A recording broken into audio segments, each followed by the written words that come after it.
Bearcat Bounce Podcast. Back at it again. Monday following NFL draft, Bearcats extend their 10-9, now 10 years straight with a draft selection Monday. Big time. Monday also following a weekend filled with sports action, wall to wall. Monday following another week where the transfer portal shuts for basketball, yet the talks of additions, the talks of bolstering a current roster continues to arise. A Monday also following numerous undrafted free agents signed for the NFL squads. Also a Monday following some more commitments out of the portal for the football side. We're going to talk about all of it. But most importantly, it's a Monday. I get to welcome in the guys, welcome into the crew. We are fully assembled. We are fully ready. So without further ado, Aaron Smith, Chad Brendel, Ryan Royer, gentlemen, how are we?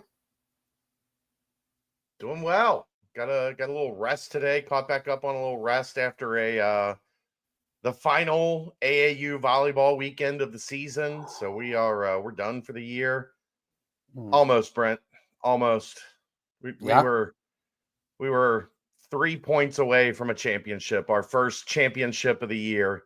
We got our second place of the season. So it's a little disappointing, but the girls had a great weekend. Kelsey played well, and our season is now complete. It's a little sad. Had a good team. Had a team that, look, sometimes, Brent, I watched the first practice. I went, we might not win a game. Right. We might not win a game. And we played for championships 3 times in, I think, 7 events. So you never know.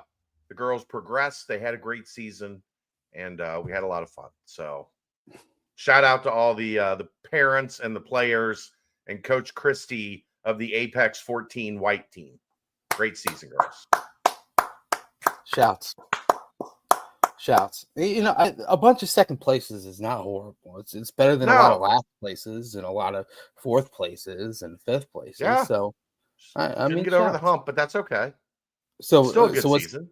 What's next after AAU volleyball season's over? Is it wait for next year, the high school season? No, high school season starts in July, and they'll start doing like open gyms and stuff throughout the summer. So we'll get a little bit of time off. She'll still do some private lessons, and then July rolls around, and it's right straight into the high school season, and that's gonna be they play on a lot of Monday nights, and as you get older, you start later. Yeah. Like this year is going to start testing Dad's ability to get home by 8 o'clock for the BBP. I'll tell you that much. Well, hey, you know what? We will, if we need to make adjustments on our end, we can happily do that too. We'll make it work. We always make it work. Ease the volleyball schedule. Oh, we always do. Well, good. Shouts to Kelsey. Great job. Great season. On to the next one. We'll keep on going up, all the way up. Aaron, sir, down there in the corner. How are we, sir? Good. Nothing crazy this weekend or anything. I did smoke a pulled pork last night. It turned out tremendous. So. Unfortunately, there was a baseball game tonight for our eldest, and so I have to wait until after we get done with this show to go eat said pulled pork. So I'm antsy to get this thing over. How long you have that sucker smoking for? I started at midnight and pulled it off about 12:30 this afternoon. Okay. Little barbecue, little side. Are you throwing it on a bun? What's going on here? Fill us in. Yeah, of course. Doing buns. We got mac and cheese. I don't know if there was a vegetable made. Again, I was not able to really be there for dinner, so we'll see. Yeah. We'll see what's going on when I get up there. But that's where we're at. Nothing better than just right after the pod ends, see what's ever left to go scramble down and turn on a quick season of quick episode of Last of Us, a little NBA Finals game, maybe. I mean NBA playoff game, but yeah. So hopefully your pulled pork is tastily awaiting for you. Yeah. Ryan, sir. Yeah. Yeah. How was the weekend? How are we? It's a great weekend. Went to a cookout on Saturday. Oh. Some of my buddies kind of Oh. chilled. It's good. Yeah. What was at the What was- cookout? Yeah. What was at the cookout? Classic. Tell us We a little bit got- more about this cookout. Jeez. My girlfriend and I we Yeah. made deviled eggs. Not to You brag, guys but rock the deviled eggs, man. They were the biggest hit of the cookout. Other than that, it was burgers, dogs, dips. What else was there? So it's a white people Fried- cookout. Yeah. Okay. Yeah. It Yeah. was. Yeah. Man, I could house some deviled eggs. That's for It was that's very, very Caucasian cookout. That is the least shocking thing ever, Brent. You could house some deviled eggs. Oh, dude. bare I minimum love- seasoning was used, but it all came together well. Where explain your little deviled eggs recipe, because that was that the same one that fell off of the back seat and smushed, or was that No, that was Skyline dip. That was no. This one did Okay. not. This one did not get all over the seat of my car, but it was. Let's see. Obviously, you got the eggs, and then the egg yolk, mayo, a little bit of smoked paprika, salt, pepper, little sweet pickle juice, spicy brown mustard. okay? That's about it. Pretty simple. Top it off with some more smoked paprika on top. It was good. Got some more sitting in the fridge downstairs. They're going to be gobbled up here soon. Gosh, the gobbler. Gotta love the gobbler on a Monday night. Goodness gracious. Yeah. You know, there's nothing better than some good deviled eggs on a Thanksgiving night, or now here it comes on the old cookout. So shouts to you, man. Shouts to the boy. You know what? Yeah. If you do get a little spill in the car, you know, you could probably clean out the car while you get an oil change over at Danco Transmission and Auto Care. You know, just that's called double tasking at its finest. You know, just get the 2-for-1. Get the 2-for-1 going. You know what? I was on a nice little stroll today through sunny Florida, and I witnessed a quick fender bender, and I was like, whoa. And I was like, gosh, do I need to be like here as a witness? And I was like, no, probably not. I'm gonna keep on strolling. But I did shout out to them. I said, hey guys, head over to Danco Transmission and Auto Care. He will fix you guys up.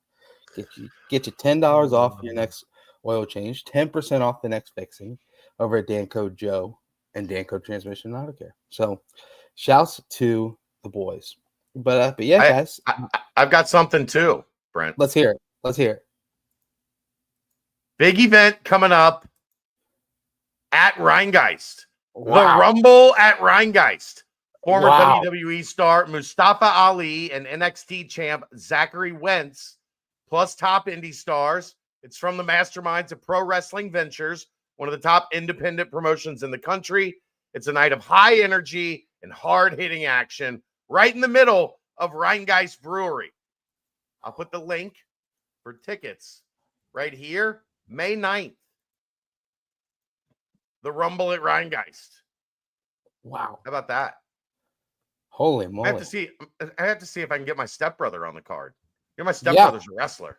Yeah, that's what I was have thinking. to see if I can get him booked at the Rumble at Rheingeist. Do you know these guys, Aaron? Mustafa Ali and Zachary Wentz? I don't have the bandwidth for NXT, but I do check out the other stuff WWE offers. So I don't know this one. Okay. What's NXT? It's like the minor leagues like the owned by Yes, yeah. the AAA of WWE. I never got your guys' take. I'm not a big wrestling fan, but I know 2 weeks ago Dave was talking about it on the BCJ pod heavily about the whole Because WrestleMania happened. weekend full. What was your guys' takeaways before we dive into this full length show here? It was a terrible WrestleMania. It was terrible. Was it? It was. Why? There were the first night superseded the second night. The John Cena, Cody Rhodes situation was, and Travis Scott was a mess. And Cena won, right? Yeah. It was fine. The Rock screwed up everything. The Rock screwed up everything. Did he show up? No, that was the problem. That's why he screwed up everything. Yeah. Well, but whatever. We're not a wrestling podcast, so we're not. But that was talking wrestling here on the BBP because you brought up the event, which seems like it'd be a lot of fun. Pounding Ryan Geist, preferably Cincy Light here at the Cincy Light Studios. You know what they have at Rheingeist right now, Brent? Ooh, I had some Friday. Lime on tap, a little lime on tap. I tried it Friday. It's pretty damn good. It's pretty damn good. It's not that sometimes when you get flavoring, it's like that synthetic taste. Right.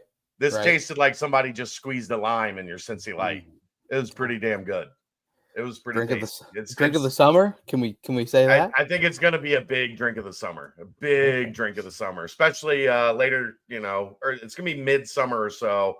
It will be out in cans, so you will be able to get it and have it by the pool. So it is. I'm not a big fruit the beer guy. I do like a Corona with lime. This kind of had hints of that, and it was damn tasty, tasty. Aaron, Ryan, do you guys dabble in the lime boys? I do love me a good lime in a nice cerveza. That's about all. I think you're gonna like it, Ryan. I think you're gonna like it. Orange slice and a blue moon. Can't beat that. Okay, I'm here for it. I can't wait until hopefully it hits the shelves out here in Athens.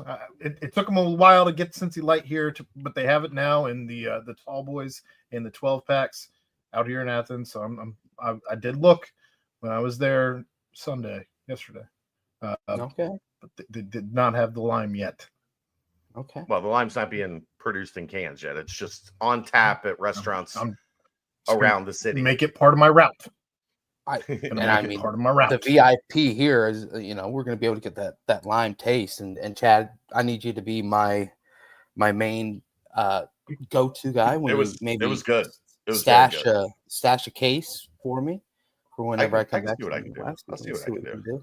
But yeah, no, it's my brother actually. It was their spring break this past week, and so they were in town. Before I know it, we go out to the beach one day, and what is he rocking? A Cincy Light T-shirt.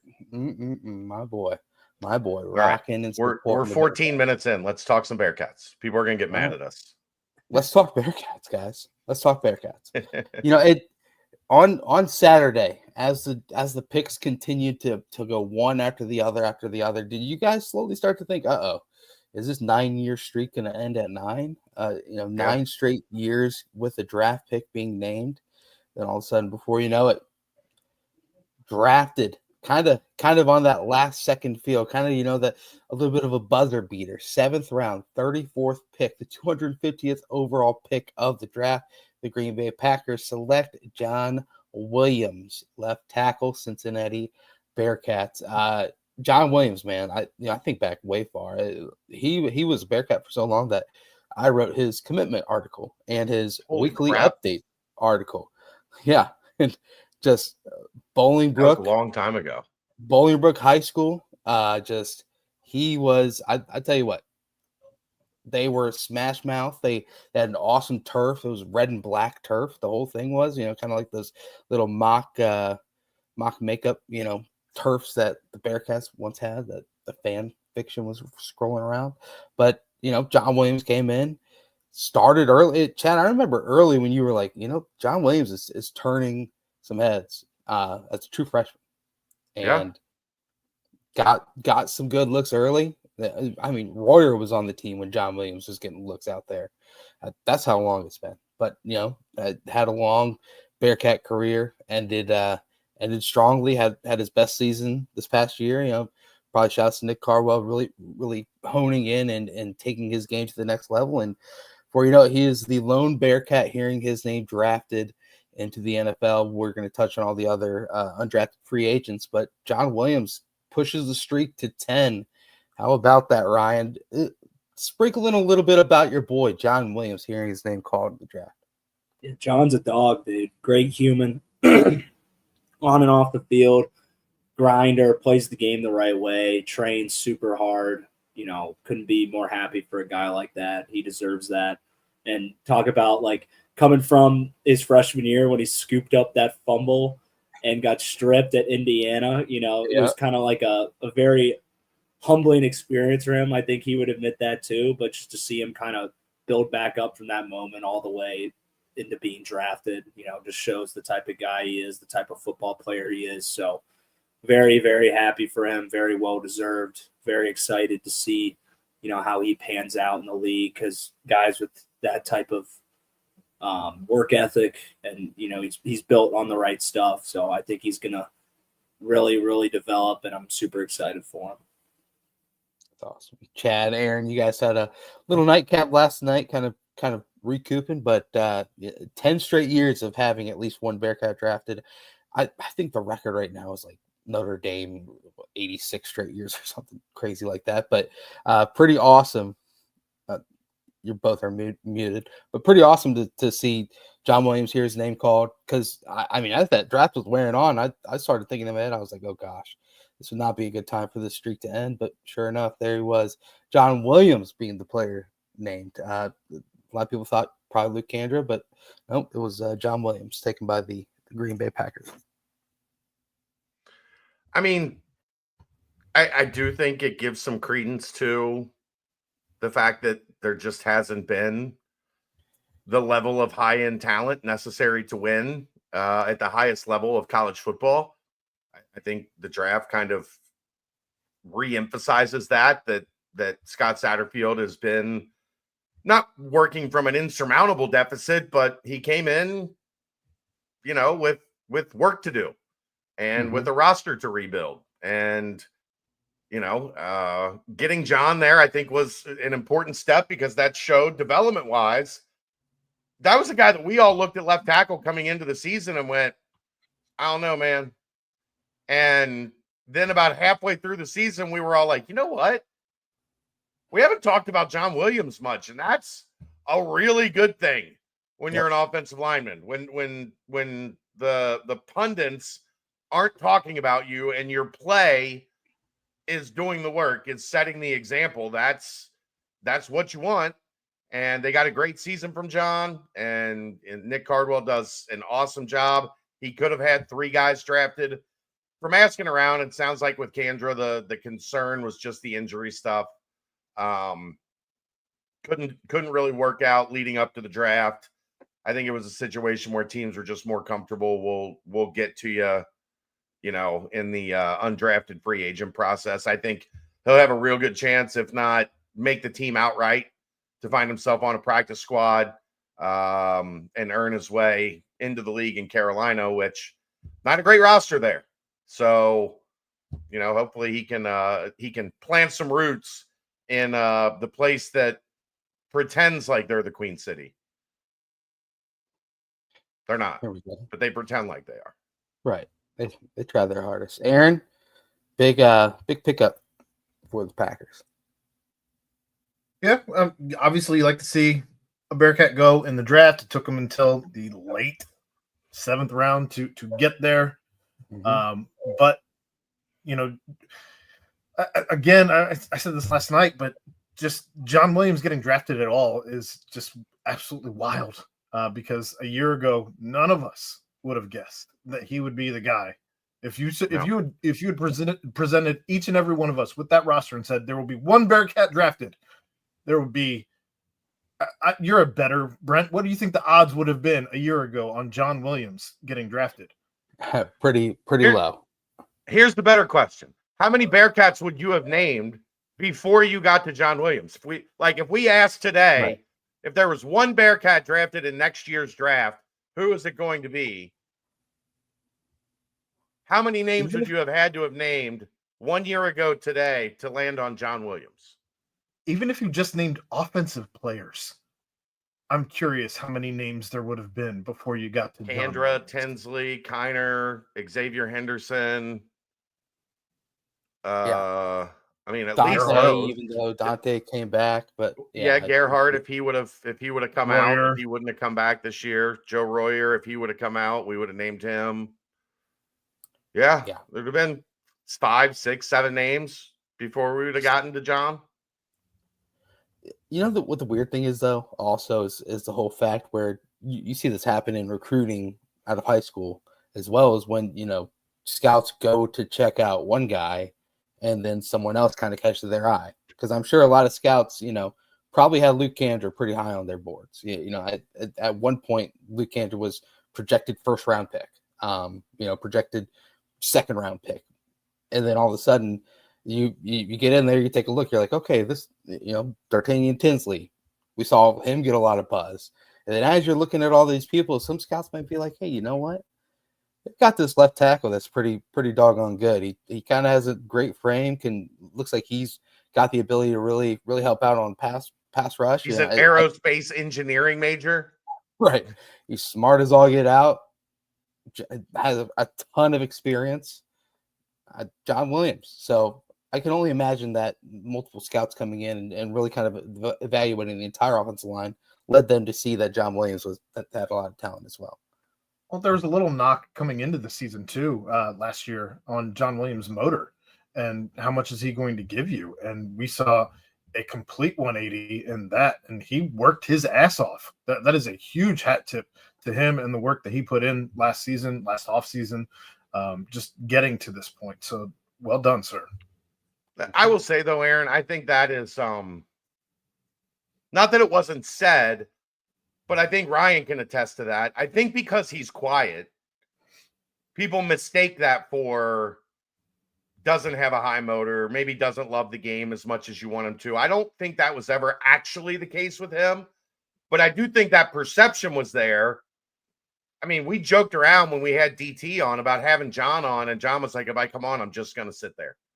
But yeah, we joked about having him in the passenger seat while just sitting there, like just doesn't say a word. But I don't think that was accurate, but it was being said because he is a guy that doesn't show hardly any emotion at all. And again, that's a hat tip to him, just putting in that work to knock all of that out. Because I don't recall a single word being said about that this entire season about him at any point. No. I mean, Ryan will tell you, consummate teammate. Yeah, I was alluding to it earlier. Just he's a guy that on the field, at practice, in the weight room, in the locker room, just about all the right things. And you don't need guys like that to be up there kind of like drawing attention, especially if it's not them, because that doesn't really do anything for them. It doesn't do anything for the team, because what makes him special is he's a constant presence of just doing things right, max effort, got super personal, like always personal, super easy to talk to in the locker room. And that's what really matters. Like, I don't need my teammates up there like being super personable, being great, running around with a sock on their john, like.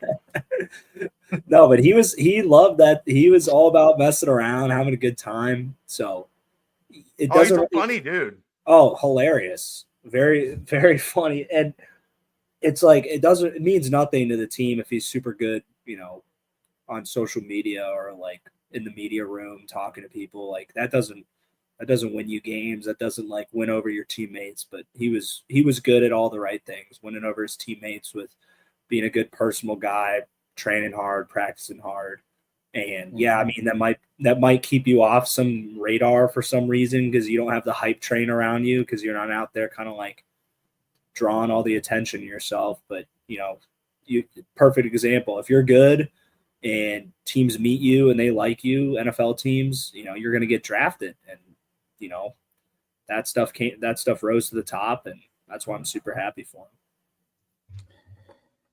him. Looks like he also had his little draft party at Mio's, and it was cool to see a couple current players stop in during their senior bar crawl. So shouts to the boys, Brady Lichtenberg, Jack Dingle, stepping in with the full senior bar crawl garb on. Royer, you popped off camera. I had a question about this senior bar crawl. Hopefully you come back soon. But yeah, no, it looked like did you partake in the senior bar crawl? Looks like what, the big checklist on the back of the shirt.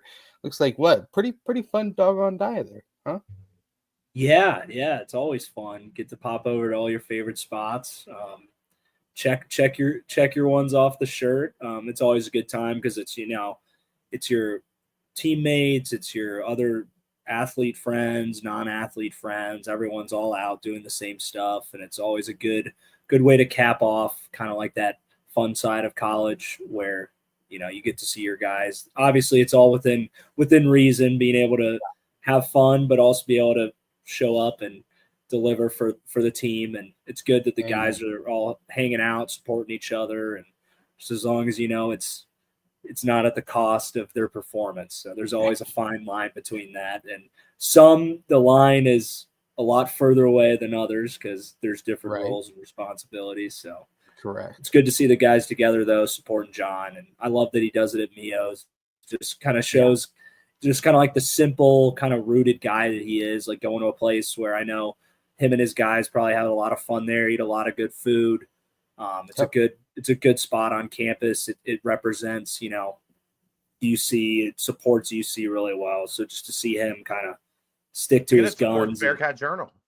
Yeah, they're a great restaurant, great part of campus, and I love that John does that. It's a good example of kind of the type of guy he is. So I'm glad the guys were there for him.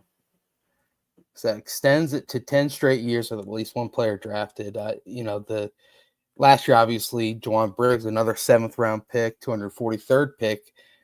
This streak wouldn't have even existed if it wasn't for the 2018 draft. The latest pick of this 10 years straight, shouts to Corey Big Country Cunningham, RIP. Third to last pick was Corey. So they've had some buzzer beaters in the past to extend it to 10 straight, but 25 players drafted in that time span. Of course, there was that one year where they had 9. So hopefully this next upcoming season has even more. But undrafted free agents recently, you look at Ivan Pace, obviously most infamous undrafted free agent for the Bearcats. Mike Boone, Eric Wilson. Yep, just a handful of others. So ones that have heard their names so far. I'm surprised just the Xavier Henderson really just throws me for a loop. I just surprised him it hasn't even been picked up yet. I don't know what's going on there. But Jared Bartlett to the New York Jets, Corey Kiner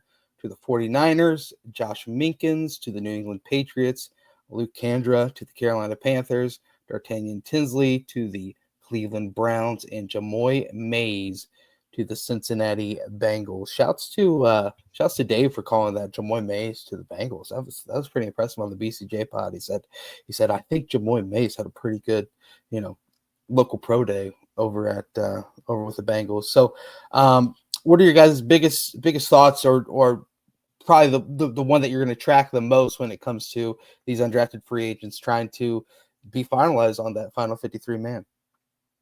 I think Dave has a secret plug, by the way, in the Bengals organization. He might. Just saying. Right. He might. I'll be keeping track of Jamoy Mays simply because I talk about the Bengals every week. So that'll be the easiest one for me to keep an eye on. Okay. Biggest surprise too, by the way. Again, that's another one where had you told me that there would be an undrafted free agent that ended up with the Bengals, I would have probably gone through all of the roster before getting to Jamoy Mays. Like, not a knock on him, but just you look at his production this past season and doesn't stand out as somebody who ends up on an NFL roster as a UDFA, especially over his own teammate at receiver. If you had told me a receiver, I don't know that I even get to Jamoy Mays. Yeah. I think Kiner's fascinating because they've dealt with a lot of injuries in San Francisco. They have churned through a lot of running backs. Mm-hmm. If you get your foot in the door there, you're going to succeed in that system. Yeah. Like if they put you on the field at running back, you're going to be successful. Right. So I think that's fascinating with him. True. Because if he gets a chance, Corey's going to work. Yeah. You know he's going to be a guy that's ready if that opportunity presents itself to him. And I could see him, it might not even be in San Francisco, but if over the course of the next 3-4 years, he goes out there and produces every time he gets a chance, he'll get another shot when free agency comes around. So I think Corey's fascinating. And then obviously D'Artagnan's a guy that I've gotten to know really well. Great personality, great guy. So I'll be keeping an eye on him as well.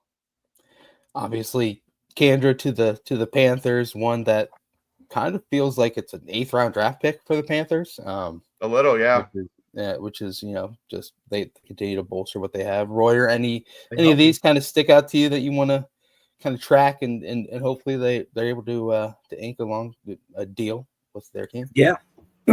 I think, Kiner and DT, I like that poll by Chad on probably most likely. Kandra too as well. I'd say those three are the three musketeers of favorites for, putting ink to paper, signing and sticking around at least for that first year or two, whether it be P squad or guy gets hurt, they get called up to the 53. But yeah, because I think all of them have the production. They're all in a good spot, being like what the team needs and like what they're able to provide. But yeah, Aaron, that call on with the Bengals signing him, I was not expecting that either. But it just shows, like, you guys are going down the list of guys that have signed and they've been in the league, just kind of like bouncing around, getting production, kind of sticking to it. Yeah, it's because you got guys coming from Cincinnati. You're tough. You're well coached. You grind, and that's how you survive in that landscape of being a UDFA, bouncing around teams. You're consistent, and learning that in college and being able to apply it. I think word's gotten around, like, these Cincinnati guys, they're gonna grind for you. They're gonna like produce on special teams. They're gonna stick with it through practice squad. So I love any Bearcat getting signed as a free agent. You're always gonna hope, you're always gonna expect them to really push it to make that roster. So always happy for the guys. What about the fact that you're a Browns fan and now your Browns have 4 Bearcats on roster? I love it. They need all the help they can get right now. Any bit of boost to the culture of losing that's been established there for the decades upon end. Hopefully the more Bearcats can start to turn the tide and we can get on the other side of things here this year. So desperately need another push to the playoffs for the Browns, or it's getting bleaker and bleaker. There we go. All right. Before we go over on overarching kind of just draft thoughts, because obviously we've got 2 big Bengals fans over here and below me, big Brownies fans. So I'm interested in just a little bit. Just blame Baltimore like my dad Not does. if you call me a big Bengals fan. Well, you cover the team. I talk about the team. Yes, you did. Yes, you did. When it comes to extending the streak to 11 years and next year's draft, I know it's 362 days away or whatever it exactly is. I think it's safe to say, with the crop of talent that the Bearcats will have available for the draft, I think it's safe to say that the streak extends.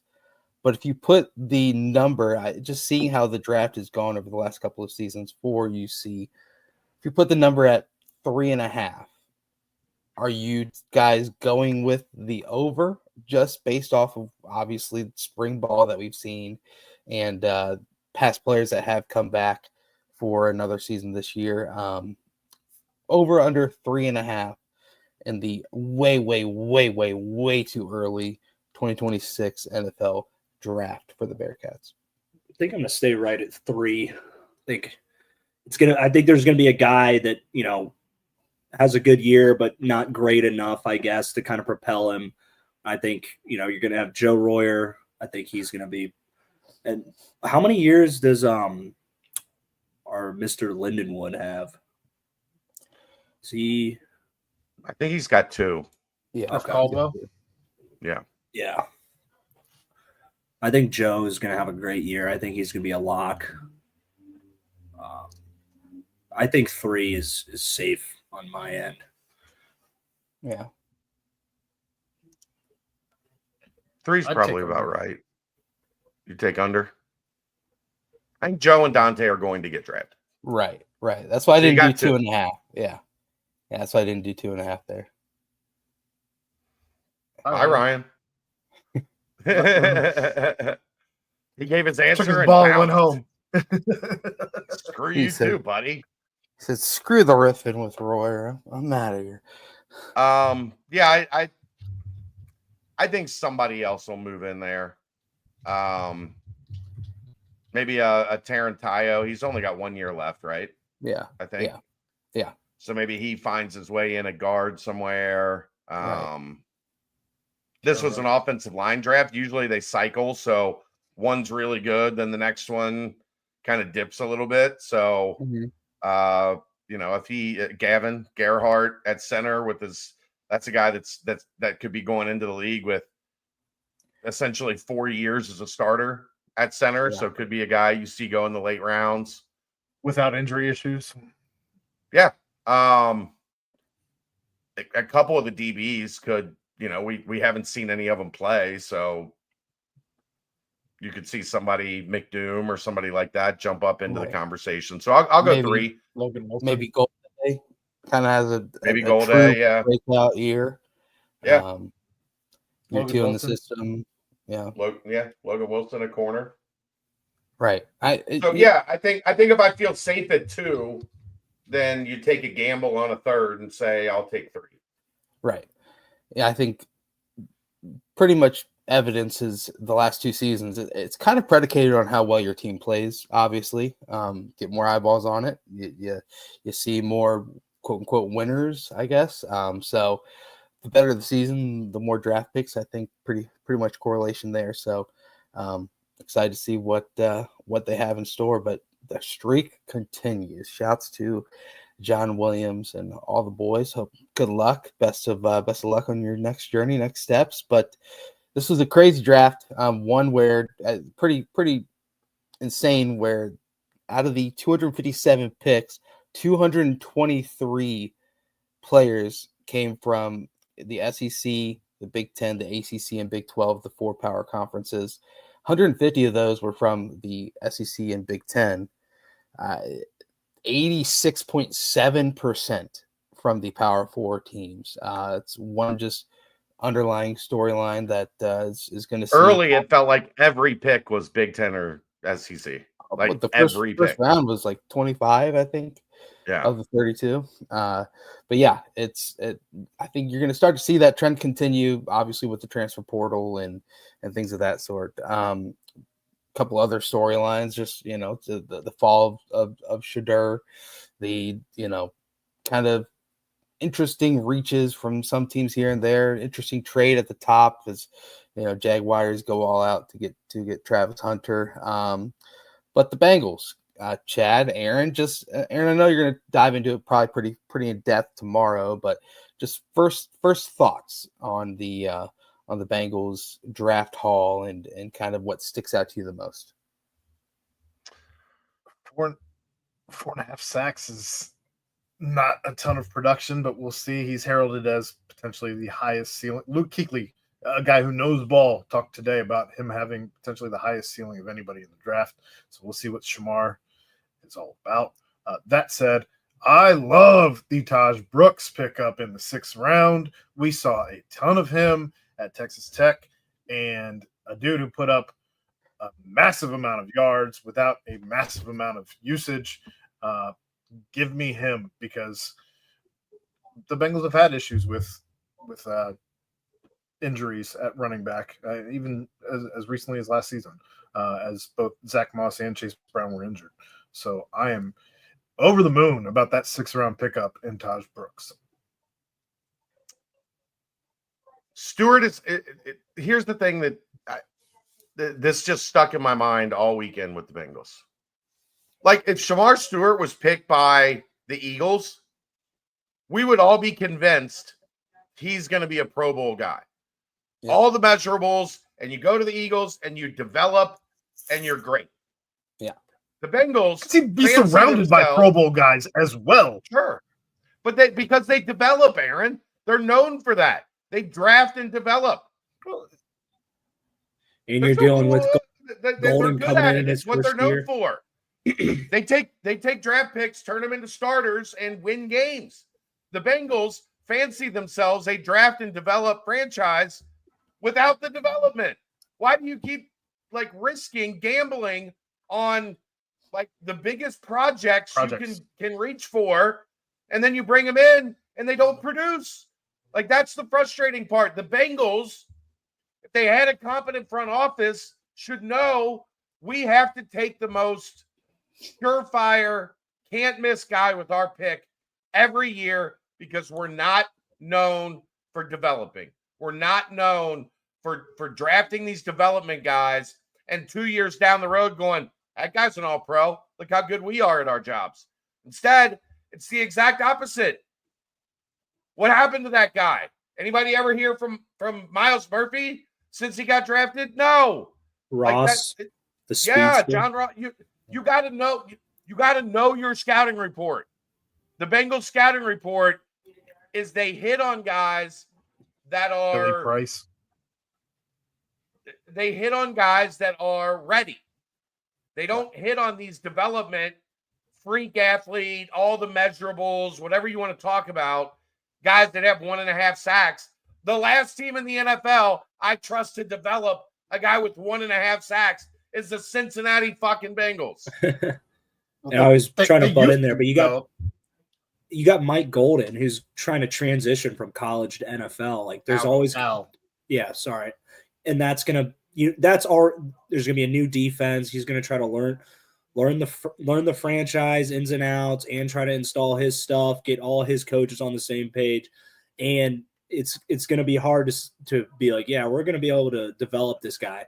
But he is if you look at him as a prospect, it's like the most like potential, the highest of high ceilings. It's like, but it was known that it was going to be like, hey, this is a guy that didn't produce, but he has every bit to get better and better and be able to be one of the most productive guys on the edge. He pressured. He just didn't finish the sack. Yeah. So we'll see. Yeah. I mean, the athleticism, that kind of like combine score rating. Obviously, he was like insane. Number one. Yeah. Number one RAS score all time. Best ever out of his position group. Out of 2,029 players, he was number one. Can you guys confirm? Was it true that the Bengals never spoke to him one time, or is that some bullshit? No. So they did meet with him at the draft, but they didn't meet with him other than the draft. Okay. So they talked to him one time. He couldn't remember. He couldn't remember until he was in the room after they had drafted him with the coaches that talked to him, because he said he met with 30 teams. He couldn't remember all of them off the top of his head. Yeah. Everyone that he met with, but nothing stuck out until he was. Hey, they could have been trying to lay low, fly under the radar. Didn't want anyone to know they wanted him by not even talking to him himself. They're playing 5D chess over here. They're not. Don't give them that much credit. Aaron will have even more deep dive on the entire Bengals selections. Aaron, you mentioned the Taj Brooks draft pick, and it's just funny. It's like, oh, Bengals hate the Bearcats. Could have gone Corey Kiner, but yeah, Taj Brooks definitely put up some I love Corey Kiner. Give me Taj Brooks. He's built a little more for it. Yeah. Definitely has that big size that they need. Royer, your quick thoughts on the old Brownies. Obviously made the biggest splash of the draft early with a trade, and then made another biggest splash of the draft with another trade to get back in and take a big time player late. And I mean, your overarching thoughts as the old Brownies, your Cleveland boys. Yeah, I thought they did great, to be honest with you.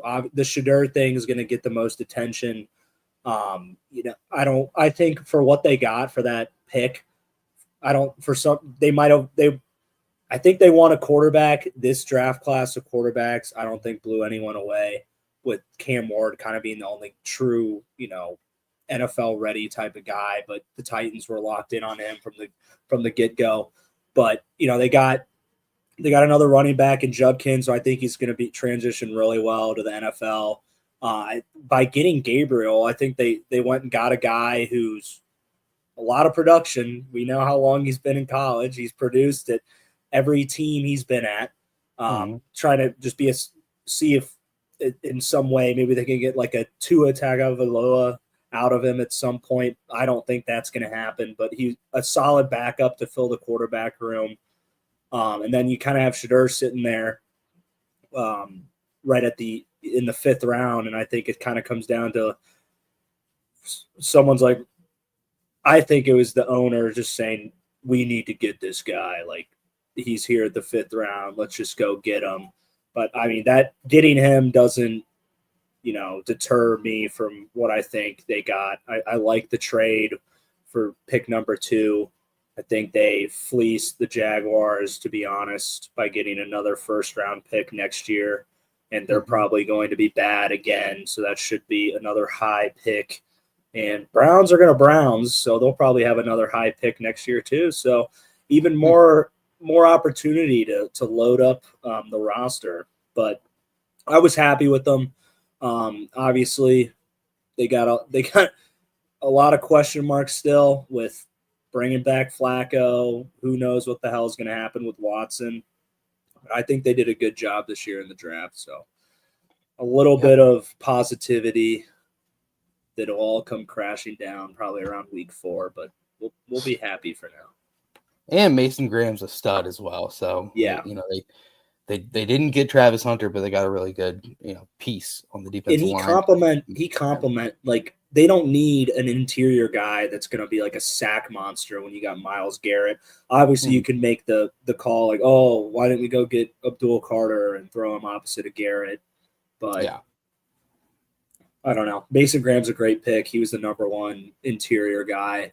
So they went and got him. I think he's going to fit in great, and I think he's going to be pretty established in the Browns defense for a long time. So, well, they went and signed D'Artagnan Tinsley. The rest is history. Yeah. So there we go. They got rid of Hudson. Bring on DT. DT, baby. So, gotta love it. Yeah, you know what? The end result for us Bearcat fans is the streak continues. 10 straight years. We've mentioned it numerous times of a player drafted from the Bearcats into the NFL, and the hope is to only hear that happen again next year. So I think in riffing with Royer, I think our fun question might have a little bit of draft affiliated as well. So, but I think it's a good time to timestamp this, and we'll go ahead and jump into riffing with Royer. So as Chad is there. Ready? I'm here. Cool. Yeah. Quick Paper Supply, your local and family-owned restaurant supply company for all your non-food products. Quick Paper services over 150 restaurants with weekly, low minimum next-day deliveries. They provide a wide range of food service products from to-go containers, cups, custom printed products, eco-friendly, and much more. They also have cleaning and restroom supplies for all your janitorial needs. Call Nick 513-470-2029 and reference Bearcats for 20% off your first month of purchases. Boom, baby.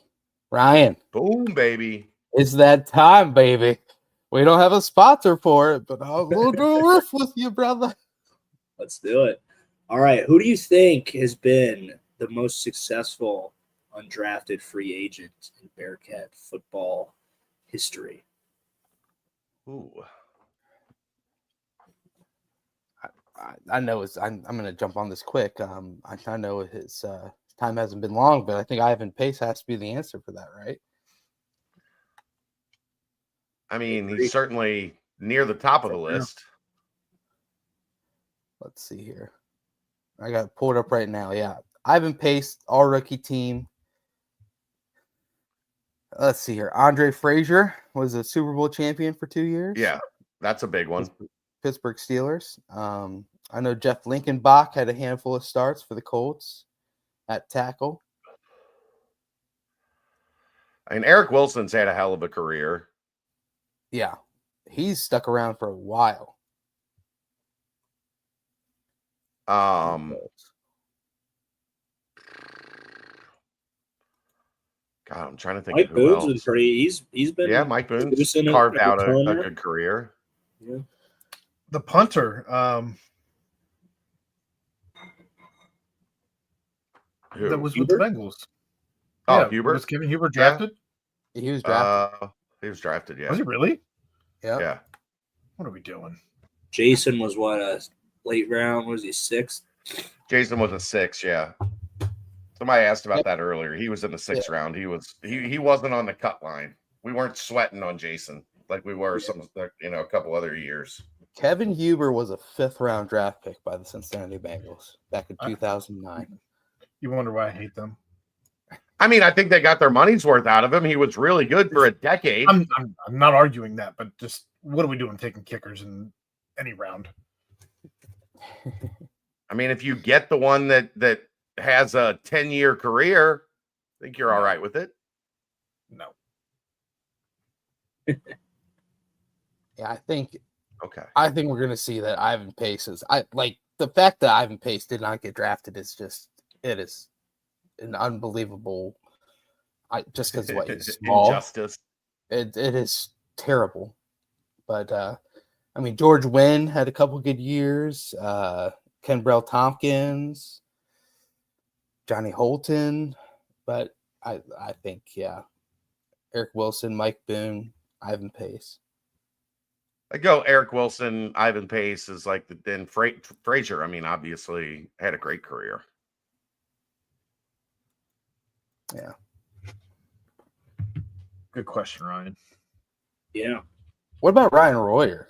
Maybe he's got a little something in him. How about back in 1994, Nate Dingle? There you Picked up go. by the Washington Redskins. There we go. Papa Ding. All right, let's get a little, since we got some downtime here in between spring ball. There's no basketball, obviously. Let's get a little merger of all Cincinnati sports questions. Rank level of importance of championship out of these three. Like, what would mean more to the city of Cincinnati between the Reds, the Bengals, Cincinnati basketball? In the city right now, I think the Bengals are top dog. They've got the star, got 2 stars, like legitimate star Superstars in the conversation for number 1 player at their position in the sport, 2 very high profile positions. Mm-hmm. Travis is still, never mind. I don't know why I went to Travis, but like as far as Bearcats, Travis is still up there at tight end, but tight end doesn't hold the weight of like quarterback, wide receiver. Bengals, it's a Reds town. It's always been a Reds town. And then probably Cincinnati basketball third. But when Cincinnati basketball is right, it is kind of like an empty period that people really jump on board. But the Reds, I mean, you just look at like the internet shows, there's the Paul Dehner with his crew does numbers on the Growler podcast. The Red stuff, anytime you talk about Reds, it does numbers. UC is a little more wishy-washy. Like if they're up, the numbers are way up. But if they're not, like it's a little bit inconsistent. So I would say Bengals, then Reds, then Bearcats. So you're saying it's a Reds town, but you think if the Reds go all the way this year, win the World Series, it's still you wouldn't get the reaction you would if the Bengals won the Super Bowl. You think a lot of that is the star power of Burrow Chase? Yeah. The Reds could have it with Ellie and Hunter Green. Like they're not far off with 2 young guys that could be superstars, but they're not where Burrow and Chase are quite yet. I mean, Burrow and Chase are like some of the most popular athletes in the country. Yeah. What if I threw a monkey wrench at you and said, where would you put FC Cincinnati on that list? Last. They're behind Bearcat football championship. I think so. I think it would be close just because they're both like Ryan. I know you don't have this full life of experience. Up until the Brian Kelly years, like UC football didn't exist in this town. Yeah. Like it wasn't a thing. So in terms of like, yeah, like in terms of like long time staying power in the city, they're not that far off in terms of like when they became a thing. Yeah. So I think they would be close. I'd probably give the nod to UC football just because it has been around longer.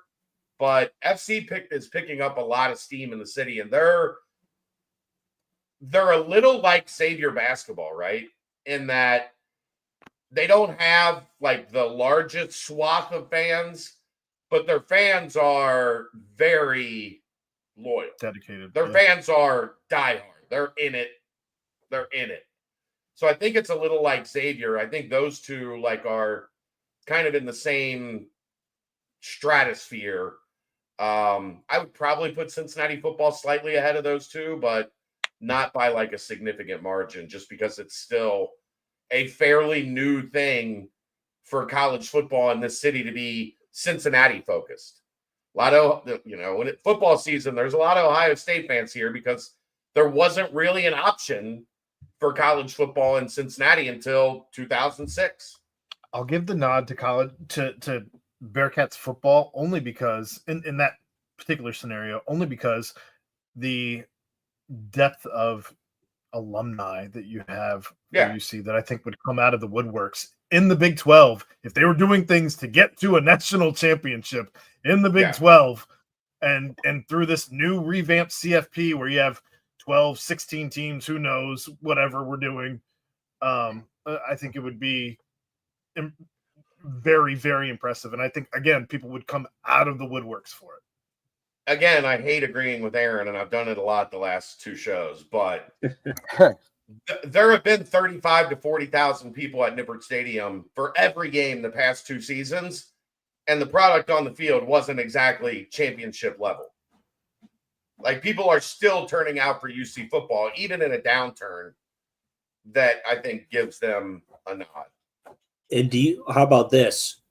Would this scenario catapult football over basketball? Let's say we shock the world my last season, win the national championship, run it back the next year, right back to the playoff. Do you think that starts to creep up on that, basketball love that we have here in Clifton? I mean, it would be right. I'll just say that, Ryan, again, you came in as a football player for this university. There are so many people like myself that fell in love with the university simply by watching basketball.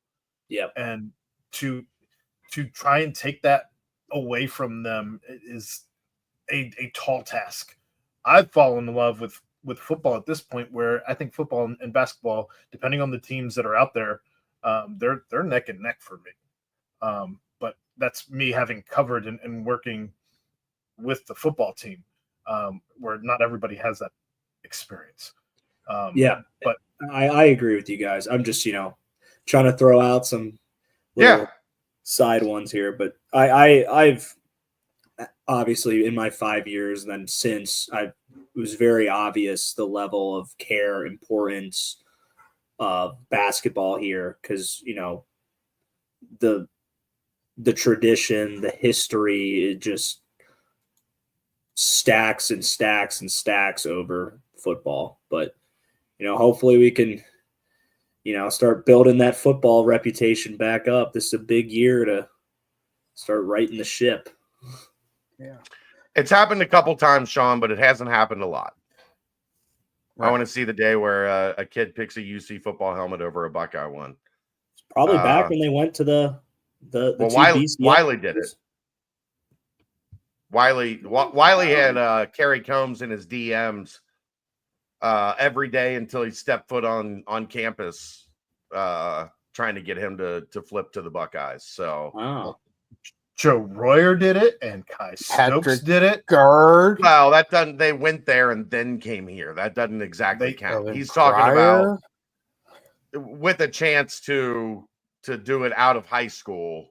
There's a couple. There's a couple. But they literally picked up a UC helmet instead of an Ohio State one. I thought that was directed towards just like a kid being a fan. I was saying, like, back when the Bearcats made it to the BCS and the Buckeyes didn't. What was that? 07 or 06? 09. I can't remember. But 08 and 09 were the 2 years. Yeah, I mean, there was probably some kids within the Buckeye State It sucks. It's called the Buckeye State when we're comparing to the Buckeyes. That might have been drifting over that Seapaw. So, well, you remember those Buckeye State T-shirts with the UC in different colors? oh yeah, that was always fun. yeah. Do you guys think national notoriety plays into this whole scenario that you're talking about? Because I mean, as far as FC Cincinnati goes, once you move out of that region, I don't really know. There's not much following your notoriety with FC Cincinnati, but there is national notoriety when it comes to championships in pretty much every other sport. So I don't know if that kind of ties into this whole scenario as well, where I think that's why they would be ahead of that. But I mean, I know local buzz FC Cincinnati games look wild. I personally haven't been to one, but it looks like they kind of becomes the whole day event type ordeal. So I don't know if national attention really ties in too much to it, or if it's that's always going to make it hard. I think dealing with the overall sport popularity of the three-headed monster: football, basketball, baseball. That's like those are America's games. Right. They're always going to kind of have the edge because like I'm never going to turn on a soccer game unless it's like, oh, like FC's playing Messi or like FC's in the playoffs. And like, that's just me because I'm no knock against them. I'm just not a huge soccer fan. So I think I think there's a lot of people within, the state and within the country that gravitate more towards, football, basketball, baseball. But, if they keep putting out and doing great, so they're going to keep drawing in more casuals, more like people who don't really know much about it, people like me. So there's always potential. Yeah. I like it. Well, next question, Ryan. I only had 2 this week. Oh damn! Wasn't much content now in this kind of weird little dead period we're at. So you're gonna have to get back. Like this is when we need you. Well, there's always. I tried to drag them out a little bit, throw some wrinkles in there. I'll be better next week. Nah, your dragging wrinkles perfect. Well, there was that one that you were texting me about, though. Yeah. I didn't know if that was an open-ended question. Yeah. Yes, it was. We do this every week, Brent. I didn't know if it was getting rhetorical or not. I mean, I do like when you text me, man. It's one of those like seeing your name pop up. It really brings a smile to my face. So keep on texting me, and I'll keep on replying. But you kind of were mentioning. It seems like a lot of like viral moments happened this past weekend in sports. We talked about the big prank phone call that from Jackson Olbrick, the defensive coordinator Jeff Olbrick's son making the prank call to Shadur. You had Quinn Ewers, his entire background of his draft scenario, just it was at a taxidermy office. I feel like something along those lines. A lot of trophies, not a lot of football ones. Yeah, exactly. You mentioned the slip. You mentioned 100 men versus one gorilla. You mentioned the brand new boom meter, the smash. There's this is just a full weekend of just viral moments. And so you said, Brent, what was your favorite viral moment of the week, or maybe what's one of your favorite viral moments of all time? And I said, dude, we could talk about this forever. And first off, I do enjoy the fact that you said you and I, just me and you, 2v1 could take down the big beast. So I'm proud of your confidence in me, and I do think I have the strength as well with you. So, but as far as just viral moments, I just had me really thinking. And, I was thinking back to white and gold versus blue and black. I was thinking as far back as that. I was thinking, dress. Yeah, just some crazy viral moments. Like I like turtles, man. Like the whole Vine scenarios. Like the Rizzler is up there for me right now. He's really up there from some of my favorite viral times. But I said let's bring this onto the BBP, and just kind of see some viral scenarios that we simply just can never forget, whether it has to do with the draft, whether it has to do with anything. I mean, gosh, D'Artagnan Tinsley just, I don't know why. Then it got me thinking about other offensive linemen that were great. Some viral moments. I mean, like Laramie Tunsil, his whole viral moment. There's so many viral moments when I go back into my little memory bank up here. What's your guys' favorites? I don't really have. I like the gorilla meme. I don't even is know what the hilarious question right is now. at this point. I don't either. What do you Out want of to know those, again?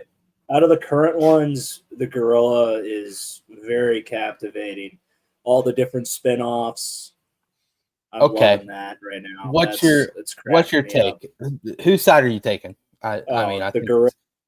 There's no way, dude. That thing can swing its arm and take out like anyone within swing radius is gonna die. Yeah, there's no way, unless all 100 people just jump on top of it and just could somehow smother it at once, and it can't breathe.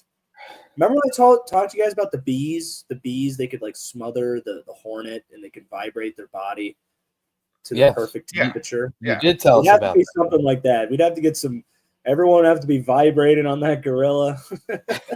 If you had like 10 dudes that were down for the cause and knew their fate, like then maybe you could do it. But what's going to happen when you get 100 dudes with the gorilla? One dude is going to get fucked up, and then everybody else is going to be like, yeah. Did you guys see the LeBron when he was like on the ground and like acting hurt, and then he like looks up at the camera? My quote tweet was like, "Me playing dead while the gorilla rips off." I was like, it's so good. There's so many good angles on it. If you get like 10 guys that are willing to die for the cause, literally, then I think the other 90 could do something together while the gorilla is distracted with the first 10 kills, maybe. But the gorilla can move so fast and just stepping would just immobilize. I think there's no chance. You guys remember the video where the video where the gorilla is like dancing in a pool and he's just swinging his arms around in a circle and he's doing that and just taking out 40 people just doing that. Yeah. Mm-hmm. I don't know. I think there's no chance. I mean, unless like it's zero. It was just average men. The gorilla or Shadur Navy Sanders SEAls, he drops in the draft. What is it? Gorilla versus Shadur Sanders as he's dropping to the 5th round. Who you got? The gorilla. Shadur was pretty mad. He was. There's no love. And gosh, how about that prank phone call? Did you guys watch that at all? Yeah, it was hilarious. I love a good prank. That's not a great. And then Dion was like, "Man, they got you. They got you." I feel bad for him, but like I laughed. I was like, "That's funny." Yeah, I'm a sucker for the immature pranks. It's hilarious. Well, and freaking, I mean, Jax Ulbrich, his dad is wild. I mean, if you watch any of the Jets Hard Knocks when he was the DC or defensive line coach there, looks like he's probably not very happy with old Jax. Ask Des what he would have done to somebody if they did that to him while he was waiting. And waiting. Right. That's I mean, the rest of your life depends on that phone call. Doesn't have a legendary room set up with all the Des had a pretty big draft event. Yeah. Des had a pretty big draft event. It is crazy. I mean but it probably really drove up the numbers on Saturday. People just watching. It was just nuts seeing like the Raiders yet again go by, Steelers yet again go by. Here's the real question: did Mel Kiper fuck up his whole career? Like he lost his mind. Yeah, he did. over He Shadur did. Sanders. Yeah, He lost his day. He ruined like 8 Repeatedly. hours of television. Yeah, Repeatedly lost his mind. That's 8 hours of television. He ruined completely. his main Reese quote was Davis something. is Here you go. Reese Davis is a consummate professional, and Yeah, is not one to get his feathers ruffled. And he Right. was visibly upset with Mel to the point where I wasn't sure if Reese Davis wasn't going to get up and escort Mel off the stage. yeah. For those of you who are unaware, Mel at one point said something along the lines of like, "We've seen for 50 years that the NFL has no idea how to evaluate quarterbacks. We know how to evaluate quarterbacks." And this is just Jimmy Clausen. We've never seen anything quite like this. And I mean, it's just, I don't know. Hopefully, maybe the Browns do get a legendary story out of this in the end. And, it is Shadur uses that extra motivation to really take his game to the next level. I mean, I thought he was a gamer at Colorado. Obviously, a lot of them were checkdowns and whatnot. Cam Ward, if you look at all the trash talking that he did with Shadur at their little workouts, it's all about, man, I'd be passing 90% if I was doing checkdowns and bubble screens the entire time. So it'll be interesting. But Big 12 Offensive Player of the Year, and all of a sudden you slip like that. And I did see someone in the chat did mention another viral time was that CBS Sunday Morning, the Bill Belichick long interview. That was pretty funny. So No, I mean, he just put one out yesterday. Yeah, that was Like the CBS weekend. Sunday Morning. Yeah. Yeah, I know. It was pretty funny. That's what I was referring to. So if you haven't seen that, go watch it. I wonder how deep that rabbit hole goes. It's probably a lot of different fun stuff involved with that. Yeah, I'm not touching it, but there are some like she said, we're not talking about that. Yeah, we're not talking about that. But there are some crazy little spin-offs that I've seen some people like conspiracy theories, and one of them, with the conversation of what we've been touching on is the fact that maybe the Rizzler is Harambe reincarnated. And I thought that was nuts. That's a nuts take, but who knows? Maybe. Harambe was one of my more favorite memes, virals. Yeah. I loved that one. White and gold or blue and black. Let's end with this. I was white and gold. Yeah. White and gold. Same. Yeah, I was too. Which I don't know. Some people swear that it's blue and black, which is just nuts. But I mean, what was the other one that the word that you could hear? Laurel or Annie? Yeah, Laurel or Annie. Yeah, man, that's fun. Gosh, gotta love the internet, man. That's where we are. Prank calls and have you seen crazy they're like, does this look like an ostrich or does it look like something else? And everybody's like, that looks like Snoop Dogg, like being high. I haven't seen that one. Yeah, I've seen all the buildings that look like different things and stuff like that. I mean, gosh, tell you what, doom scrolling at its finest. But oh yeah, gosh, Ryan, I was happy when you did text me and you said that you thought me and you 1v2 we can do it. So yeah, I'm gonna hold on to that. But yeah, let's go ahead and timestamp this and keep on rolling. This timestamp brought to you by Quick Paper Supply, your local and family-owned restaurant supply company for all your non-food products. Quick Paper services over 150 restaurants with weekly, low minimum, next-day deliveries. They provide a wide range of food service products from to-go containers, cups, custom printed products, eco-friendly, and much more. They also have cleaning and restroom supplies for all your janitorial needs. Call Nick 513-470-2029 and reference Bearcats for 20% off your first month of purchases. Boom, baby. So since we were last on, it was the Day Thomas officially back. Obviously, the portal closed Tuesday at midnight. Chad and Dave kind of touched on it a little bit. So he is back. The roster continues to take shape. There's still action being done in the transfer portal, as you can tell. Obviously, the one that kind of really stuck out was Andrei Stojakovic. Obviously, he decides to go to Illinois.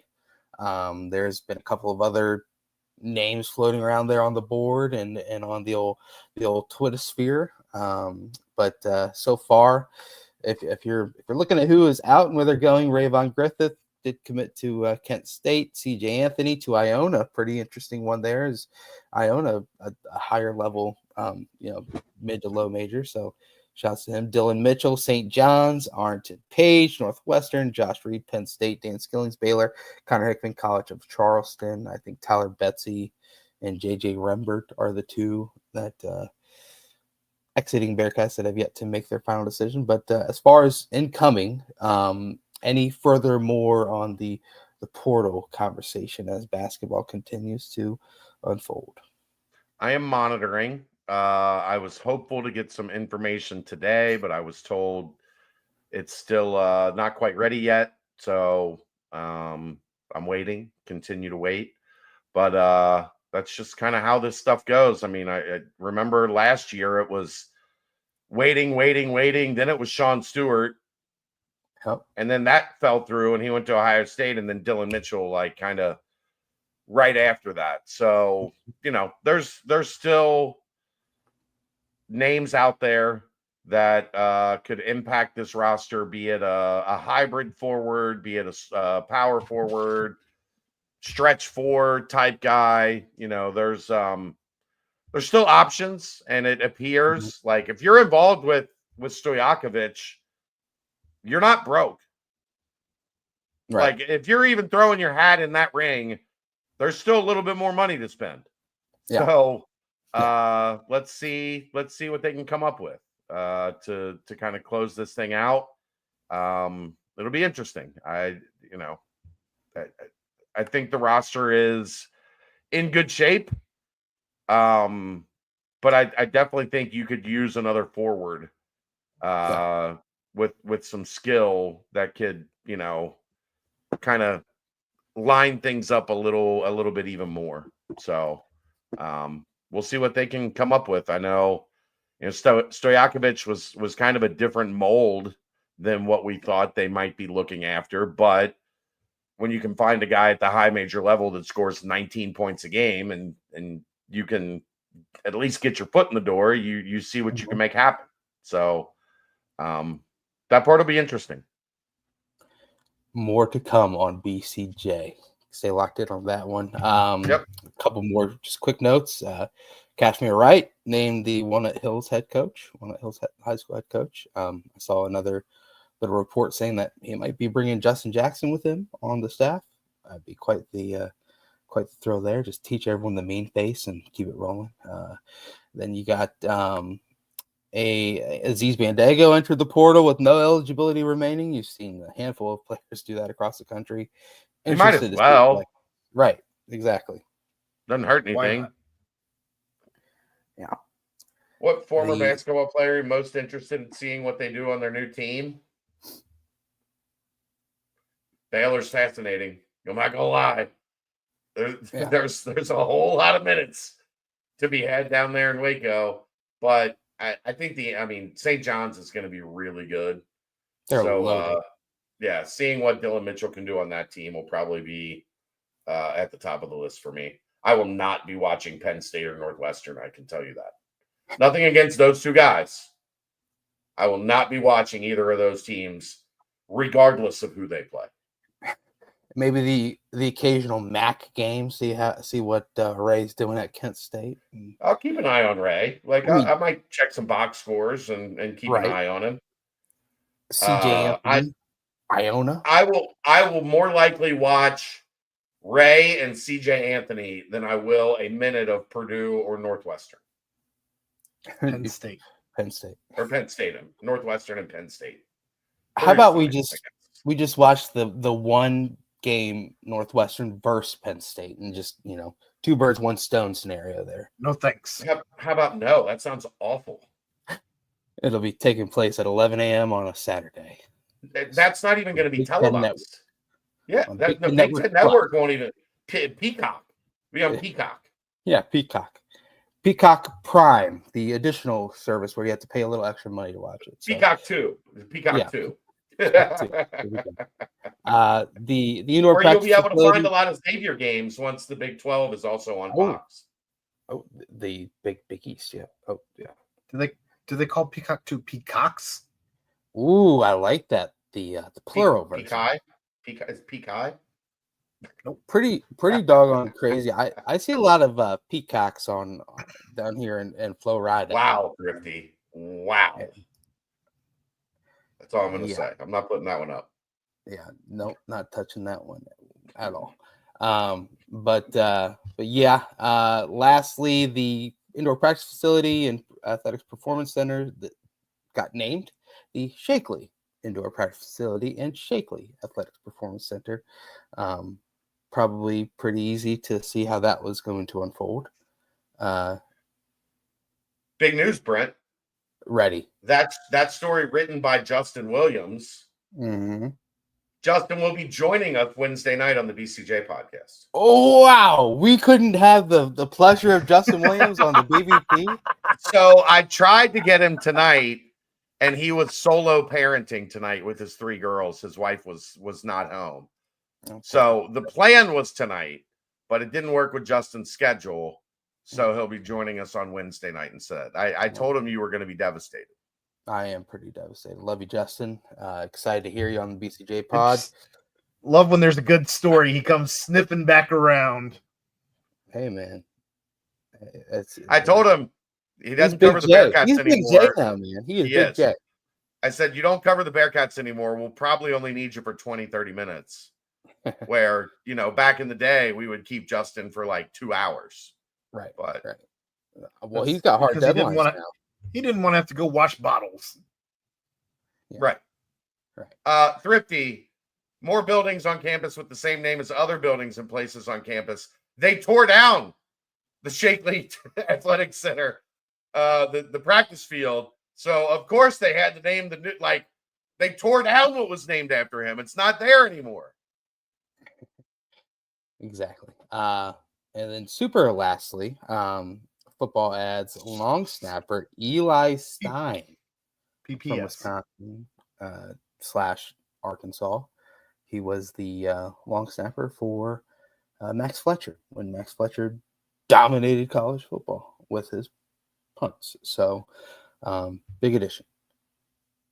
Didn't last long in Madison.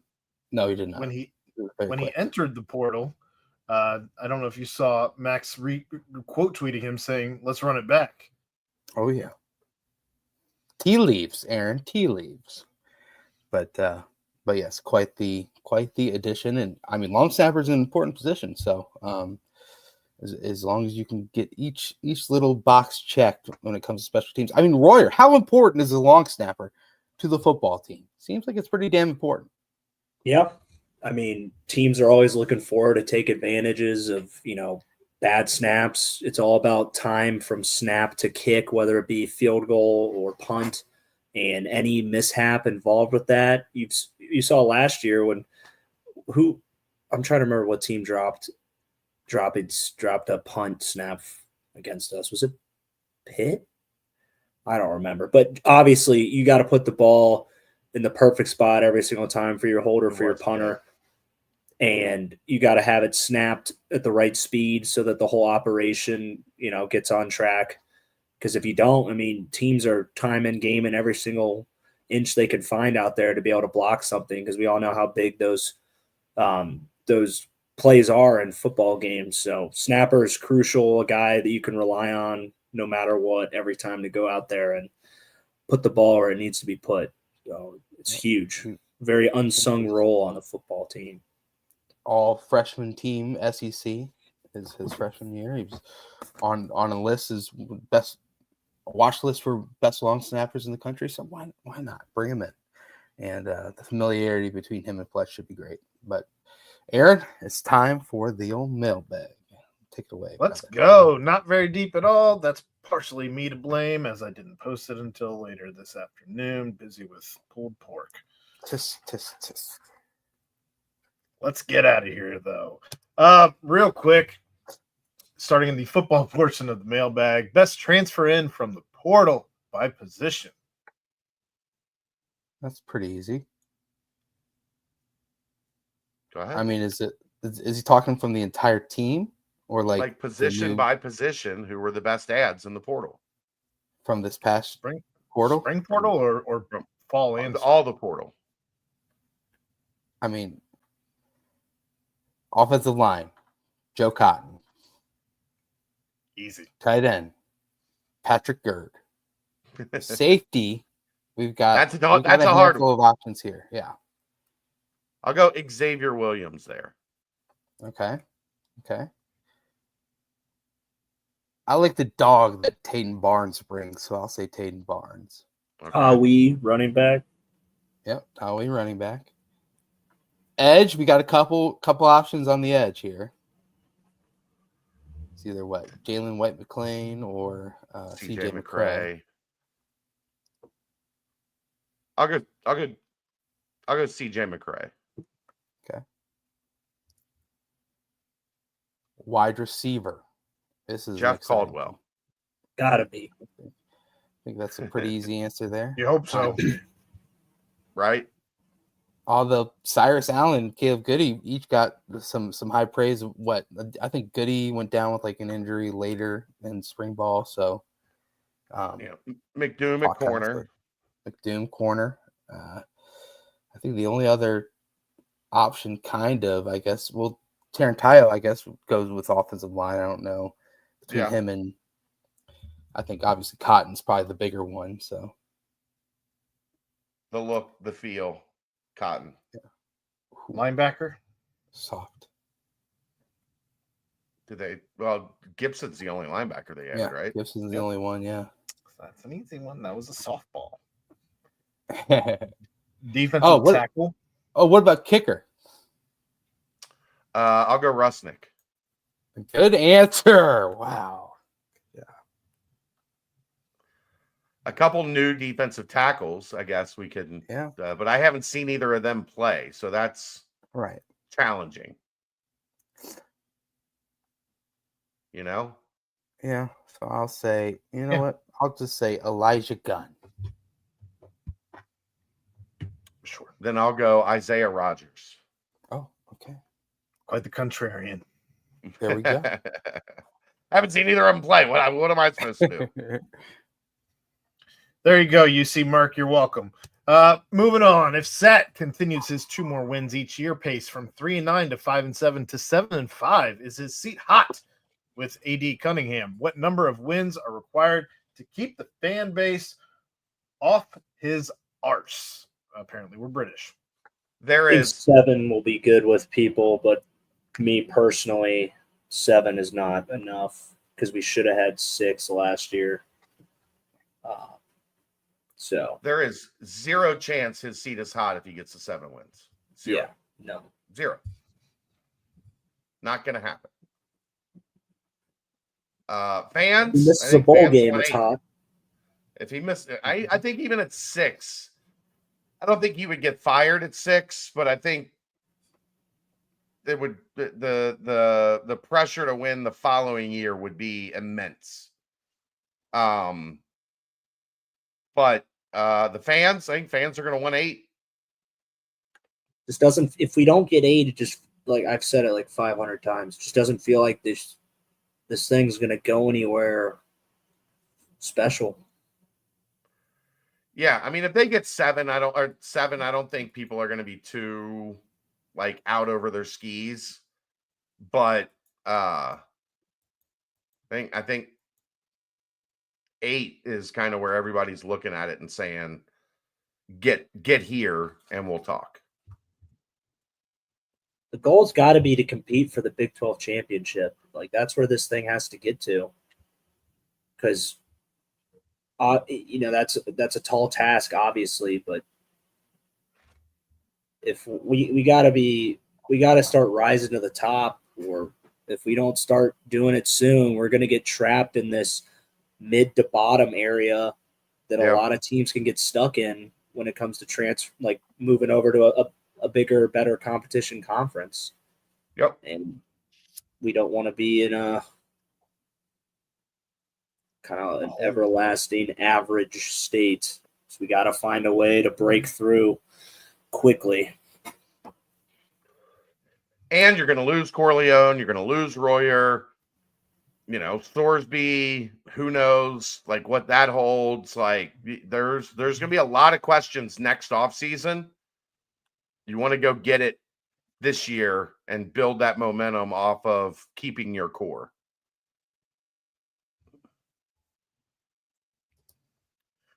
All right. How many Bearcats start a game in the NFL over under 10.5? How many see game action over under 15.5?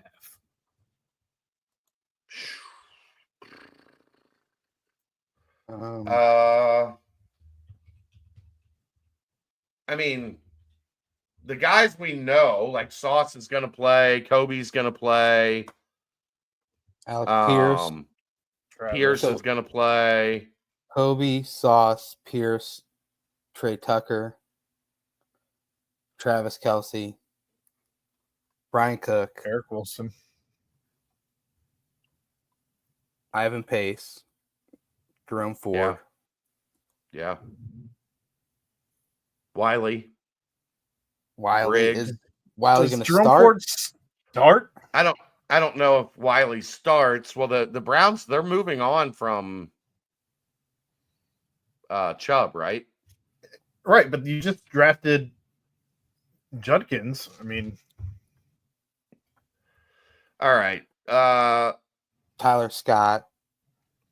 They drafted a wide receiver. Tyler might be in a little trouble there. Yeah, be special teams. Brian Cook's going to start for the Chiefs. Yeah. 3, 4. Not much. 5. James Hudson's on the Giants. 6. I mean, I don't see 11. I don't see 11 guys starting. No. Defoe on the Bills, but the Bills have safeties already. I go under on starters. I'll go over on C game action. I think we'll see more than 15 get game action. There we go. I like it. And lastly, do you see us having a 1,000-yard pass catcher this season, or are we more likely to have a couple guys break the 500-yard barrier? Brent? I'm pulling it up right now. I don't think anybody goes over 1,000. I don't think so either. I'm trying to see when our last official over. I feel like it's a lot more rare than. Here's a better question, I think, is when was the last time Scott Satterfield had a receiver over 1,000 ever? I don't know. So Xavier Henderson was at 738 last year to lead the team. Yeah. Year before that, it was. I mean, I guess if Caldwell is the deep threat that they think he is, it's possible. I'll go one 800 and then Royer and one other receiver over 500. Yeah. But nobody over 1,000. I see I mean, Tyler Scott had 899. Alex Pierce had 884. I mean, I'm trying to think. When's the last time we had a receiver over 1,000? Probably got to go all the way back to that crazy year with Chris Moore and all them, but they spread the ball around a lot. I'm all the way back to 2017. Now this is great podcasting. Yeah, it's very very rare. 860 for Devin Gray in 2016. I mean, geez. Yeah. 982 for Shaq Washington. Very close. And then an 870 for Chris Moore. Yeah. Wow. Yeah. Next question. I'm going to keep looking. This is interesting. All right. So ends the football portion of the mailbag and the basketball portion here. After 7-13 and 7-11 in the Big 12 in the last 2 years, 38.6%. What is the minimum acceptable record, assuming we have only 18 Big 12 games? Have to go 500. Have to. I mean, that's the minimum. Have to go 500. Anything else is unacceptable, Chad. Yeah. Inexcusable, unacceptable, unforgivable, you name it. Cannot Found it. have another year under 500. Found it? Found it. Sean, you're kind of on the right path. Armand, his senior year in 2010, had 1,101 yards. The year before that, Marty had 1,191 yards. So you got to go all the way back to Armand and Marty for the last. Did they just have too many guys on those Chris Moore, Shaq Washington? Yeah, because Shaq and Chris Moore are right there. And I mean, then you throw in Johnny Holton, and they had so many players. Yeah, last name up in the Ring of Honor, Shaq Washington. Yeah, like Shaq Washington, Chris Moore, Max Morrison, Anthony McClung, Mikhail McKay. Just a bunch of guys. A cacophony. A cacophony of big wide receivers. Cornucopia. Cornucopia, another good one. Not gonna touch this. I can touch this. So 9-9 is the minimum acceptable record. I agree, but I mean, I obviously want to see more,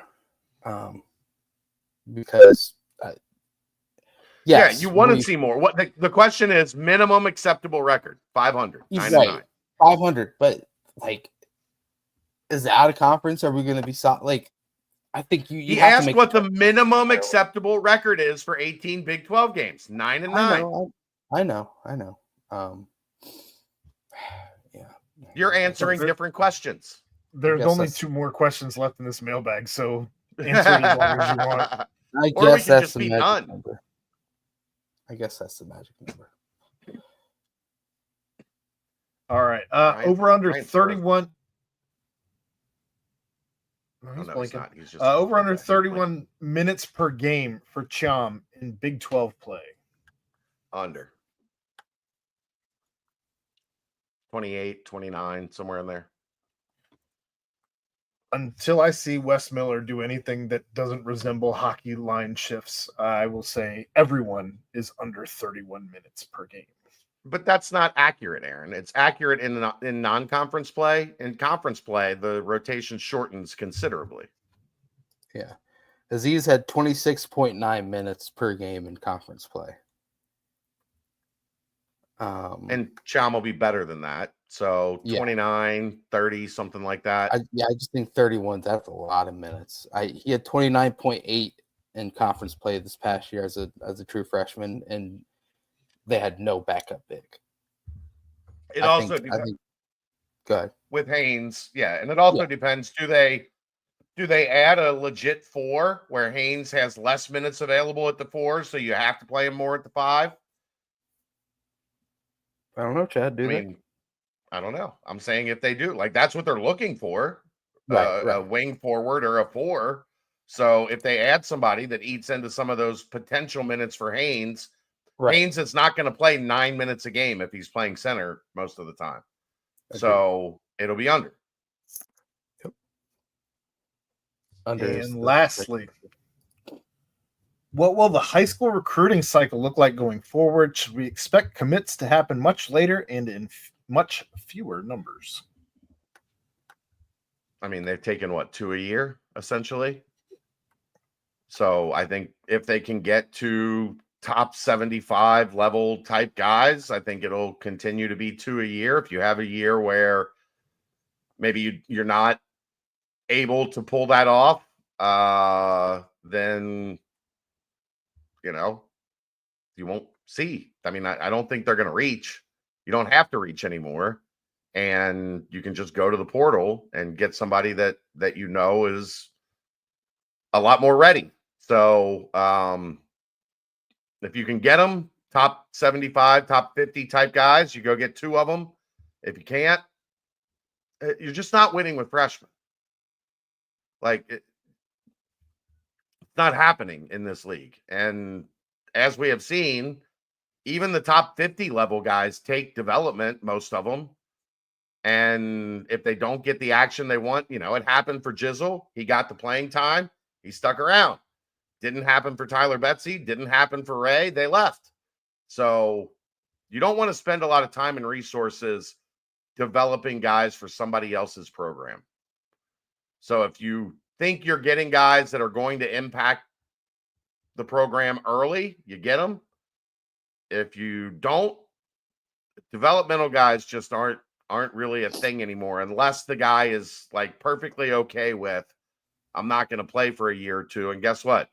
Top 75 guys aren't okay with that. They think that they want to play. So I don't think it'll look that much different than what we're seeing already. Yeah, I think it's the current landscape of the game. I was hearing someone else talk about it. I think it's only Marquette is pretty much the only team that has stuck to the code of like draft, develop, all pretty much, freshman classes and stick to that. Like even Purdue this past season has had, like, because they were kind of that other team that was kind of doing that a lot as well. But they had a bunch of players kind of leaving the portal, and then they brought in some portal additions. So it just you can't really go all in on high school. Chad, I'll be interested to see if anyone ever decides, like, you know what, I guess Duke kind of does, but they fill the cracks with good. Yeah, but Duke goes out and gets NBA guys. Powered. Right, exactly. They go out and get like top 10 pick type guys. Right. Like, it's a lot easier to do it when you're getting generational type talents. I know, that's what I'm saying. Like, wondering if one of the blue bloods decide to go all in on just bringing in high schoolers, which I don't think would really ever be the case. So, I mean, I think this year with Duke is an outlier because Cooper Flagg is generational. Right. Maluk is going to play in the NBA for a decade plus. And Knippel's probably going to play in the NBA for a long ass time. Like, agreed.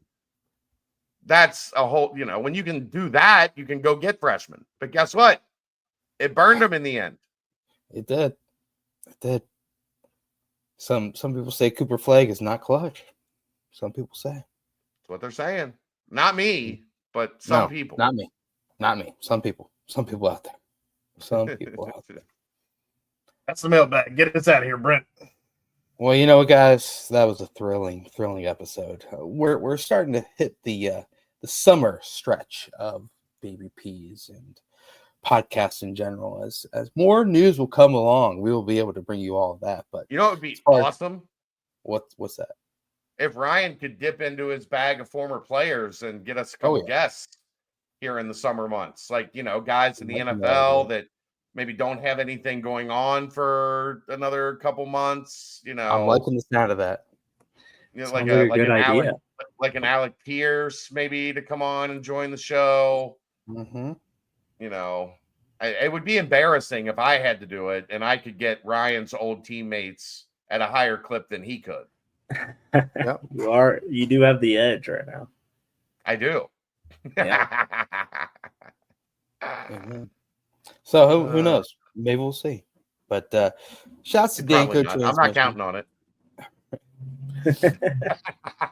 I believe in the boy. I'm counting on it. Keep talking, Chad. I'm going to throw you into one of the 100 guys going against that gorilla.